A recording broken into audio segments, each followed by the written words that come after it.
Ang magandang balita ayon kay Mateo, unang kabanata. Ito ang talaan ng mga ninuno ni Hesukristo na mula sa angkan ni David, na mula naman sa lahi ni Abraham. Mula kay Abraham hanggang kay Haring David, ang mga ninuno ni Jesus ay sina Abraham, Isaac, Jacob na ama ni Juda at ng kanyang mga kapatid. Juda na ama ni Fares at Zara kay Tamar. Fares, Esrom, Aram, Aminadab, Naason, Salmon, Boaz na anak ni Salmon kay Rahab, Obed na anak ni Boaz kay Ruth, at Jesse na ama ni Haring David.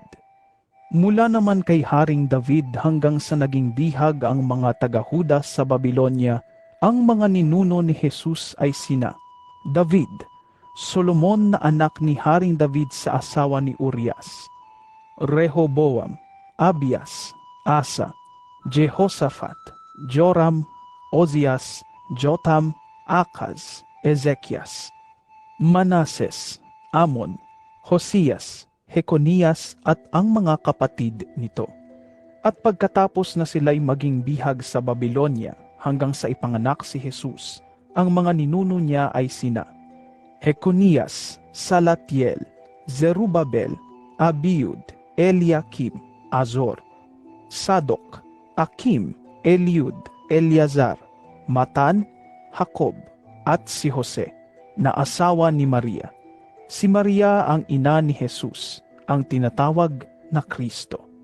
Sa makatuwid, may 14 na salinlahi mula kay Abraham hanggang kay David, 14 mula kay David hanggang sa pagkabihag ng mga Israelita sa Babylonia, at 14 din mula sa pagkabihag sa Babylonia hanggang kay Kristo. Ito ang naganap ng ipanganak si Hesukristo.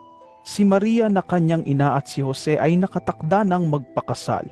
Ngunit bago sila makasal, nagdadalang tao na si Maria sa pamamagitan ng kapangyarihan ng Espiritu Santo. Subalit dahil isang matuwid na tao si Jose na kanyang mapapangasawa at ayaw nitong malagay sa kahihiyan si Maria, binalak niyang hiwalayan si Maria ng palihim.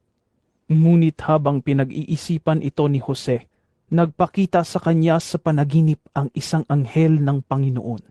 Sinabi nito sa kanya, Jose, anak ni David, huwag kang matakot na pakasalan si Maria, sapagkat ang sanggol na dinadala niya ay mula sa Espiritu Santo.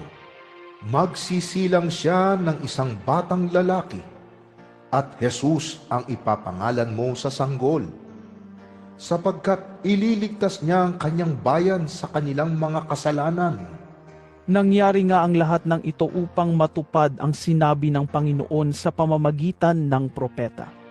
Maglilihi ang isang birhen at magsisilang ng isang sanggol na lalaki at tatawagin itong Emmanuel.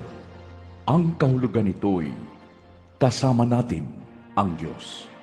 Nang magising si Jose, sinunod niya ang utos ng anghel ng Panginoon at pinakasalan niya si Maria. Ngunit hindi niya sinipingan si Maria hanggang magsilang ito ng isang anak na lalaki. At Jesus nga ang ipinangalan ni Jose sa sanggol.